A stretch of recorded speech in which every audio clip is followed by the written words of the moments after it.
म्यूकोलिटिक्स का क्या होता है? म्यूकोलिटिक्स की ट्रिक मैं बता देता हूँ।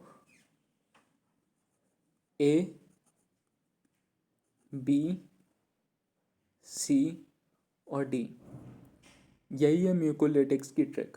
अब दो ए हैं, बी सी डी। अब दो ए हैं, उनमें भी मैं डिफ्रेंशिएट करना बता दूंगा। सबसे पहले ए में होता है एम्ब्रॉक्सल,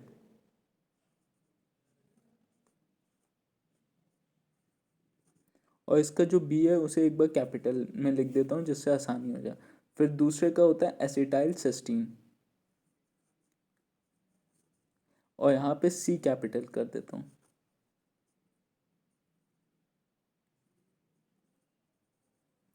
फिर बी से होता है ब्रोमोहेक्सीन,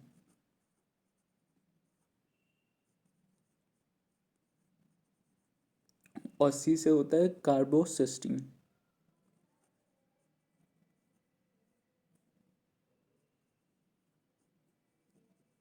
और डी से होता है डोर्नेस अल्फा।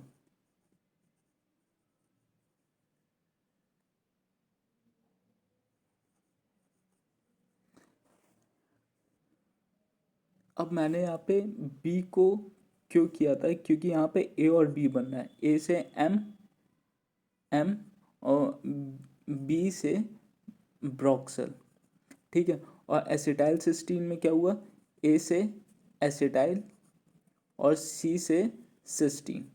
तो अब होगा क्या, ये जो ए बी है, ये एम ब्रॉक्सल में क्या होगा, एम ब्रॉक्सल का जो मैकेनिज्म ऑफ एक्शन होगा वो सेम होगा ब्रोमोहेक्सिन का। मतलब एम ब्रॉक्सल का मैकेनिज्म ऑफ एक्शन सेम होगा ब्रोमोहेक्सिन का। तो इसका भी बी आ जाएगा, यहाँ पे बी और यहाँ पे भी बी आता है, इसलिए इन दोनों का मैकेनिज्म ऑफ एक्शन सेम रहेगा। और एसिटाइल सिस्टीन का जो ये सी है, सी का मतलब यहाँ पे डिनोट होता है कि ये सिस्टिक फाइब्रोसिस में हेल्प करता है। सिस्टिक फाइब्रोसिस का ड्रग है ये।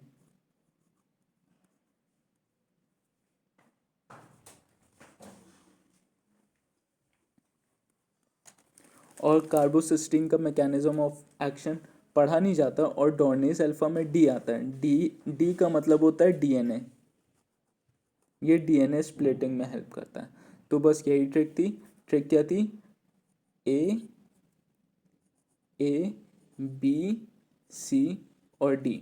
अब ये ए वाला हो गया एम्ब्रॉक्सल, बी आता है इसमें इसलिए ब्रोमोहेक्सिन के और एम्ब्रॉक्सल का इन दोनों का मैकेनिज्म ऑफ एक्शन सेम होगा। और दूसरे वाले ए का होता है एसिटाइल सिस्टीन, सी आता है उसमें इसलिए सिस्टिक फाइब्रोसिस में करता है, वो हेल्प करता है। फिर ब्रोमोहेक्सिन आता है, ब्रोमोहेक्सिन और एम्ब्रॉक्सल दोनों का मैकेनिज्म ऑफ एक्शन सेम रहेगा।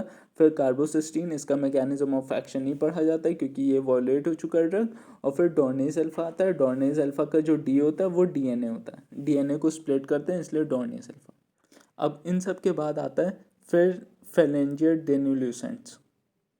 अब ये फेरेंजियल डेनुल्यूसेंट करते क्या है, ये सूथिंग इफेक्ट प्रोवाइड करते हैं। अब सूथिंग इफेक्ट प्रोवाइड करेंगे, जैसे ये स्ट्रेप्सिल्स हो गए, स्ट्रेप्सिल विक्स हो गया, ग्लिसरीन हो गया, या फिर सिरप टेस्क्यू सिरप हो गया। अब ये सूथिंग इफेक्ट प्रोवाइड करते हैं, और जो एफरेंट आर्ट्रियोल की इम्पल्सेस होती हैं उनको उनको ये लोग ब्लॉक कर देते हैं, उनको सिग्नल से ब्लॉक कर देते हैं। तो अब इसमें भी कोई ट्रिक की ज़रूरत नहीं है, इसमें तीन तरीके के होते हैं, लॉजेंजेस,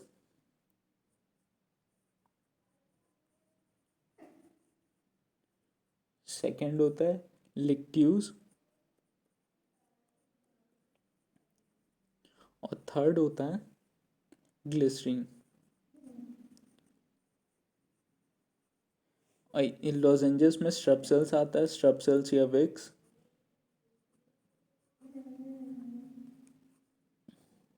टेस्क्यू सिरप आता है। लिक्ट्यूज में अब ये लोकल एक्शन करते हैं, they provide soothing effect at local action, और ये स्लोली शिफ्ट किए जाते हैं विदाउट डाइल्यूशन। अब और ग्लिसरीन, ग्लिसरीन होता है। बस यही हो गए यूजफुल यूजफुल कफ के ड्रग्स हो गए। अब आता है यूजलेस कफ, यहाँ पे लिख देता हूँ ये यूजफुल कफ के हैं।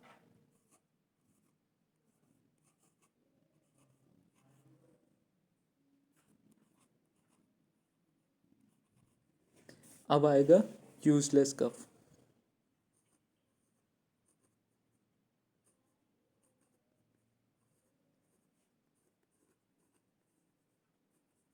तो यूजफुल कफ को एक बार हम लोग रिवाइज कर लेते हैं। ब्रोंकियल सिक्रीशन इनहेंसर, इसमें बहुत आसान से तीन होते हैं, sodium potassium citrate, ammonium chloride, वसाका। सेकंड होता है म्यूकोलिटिक्स, ABCD। फिर आता है फेलेंजियल डेनुल्यूसेंट, बस। अब होता है यूजलेस कफ। अब ये जो यूजलेस कफ होता है इसमें भी तीन वेरिएशन आते हैं और ये भी बहुत आसान आसान होते हैं। ओपियोइड, नॉन ओपियोइड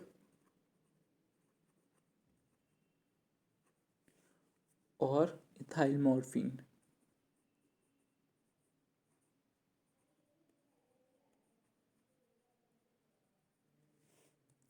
अब जो ये तीन आते हैं, अब सबसे पहले ओपियोइड। ओपियोइड में क्या क्या आते हैं?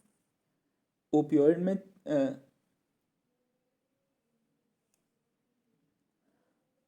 ओपियोइड, नॉन ओपियोइड और anti histamine. Sorry, ethyl morphine गलत हो गया, एंटी हिस्टामिन होगा।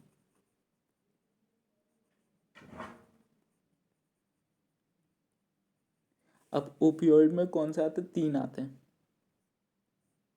कोडीन, फिलकोडीन और इथाइल मॉर्फिन।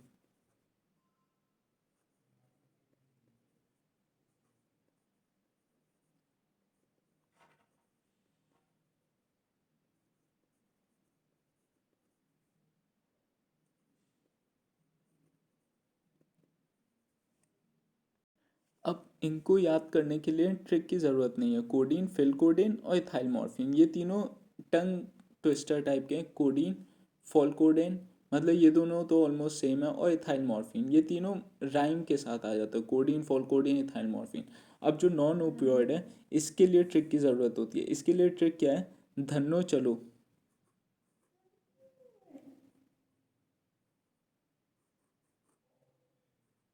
धन्नो चलो। अब यहाँ पे जो वर्ड वो कैपिटल में लिखें वो है DN और चलो। अब डी से क्या होता है? डेक्स्ट्रो, यहाँ पे लिख दे रहा हूँ, डेक्स्ट्रो मेथोफेन।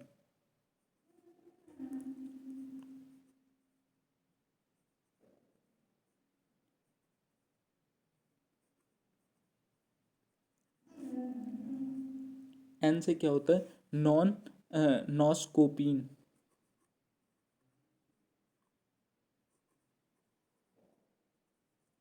और चलो से क्या होता है? चलो फिनेडिल।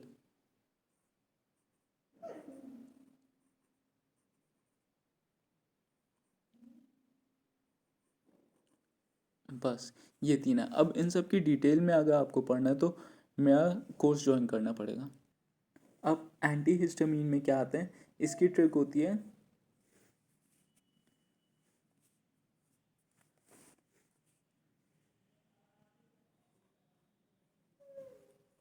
चल डिपार्टमेंट।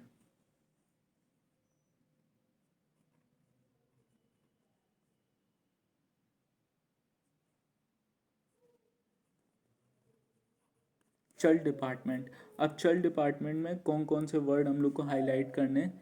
C, D, P और T। अब इसमें क्या होगा? अब यहाँ पे जो चल है यहाँ पे मैं लिख देता हूँ, उससे हम लोग को डिनोट सी करना है। सी का क्या होगा?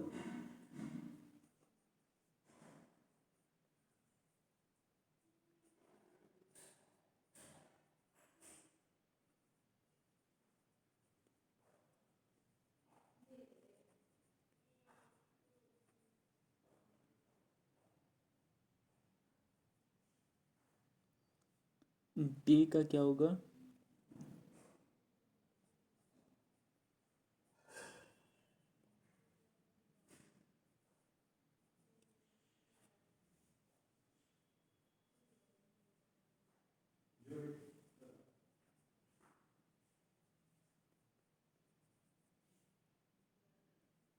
पी का क्या होगा?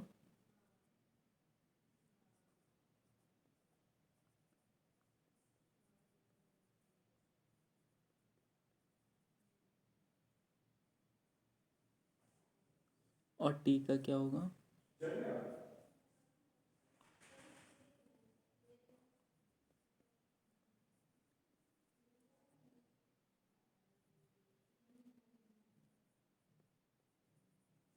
तो सी का हो जाएगा क्लोरफेनरामीन मैलेट, डी का हो जाएगा डाइफेनिल हाइड्रामीन, पी का हो जाएगा प्रोमिथाजीन, टी का हो जाएगा ट्राइपैलाडीन। बस अब इतना ही था कफ में, और इसके अलावा कफ कुछ नहीं है। अब जो इसकी डिटेल की चीज़ है वो मैं बुक से पढ़ाता हूँ, एक एक लाइन उसमें देखना होगा। ट्रिक बेस्ड कफ सिर्फ इतना ही था जिसमें सारे ड्रग्स कवर हो गए, इसके अलावा और कोई ड्रग्स नहीं आते हैं। तो अब हम लोग अस्थमा पे मूव करते हैं।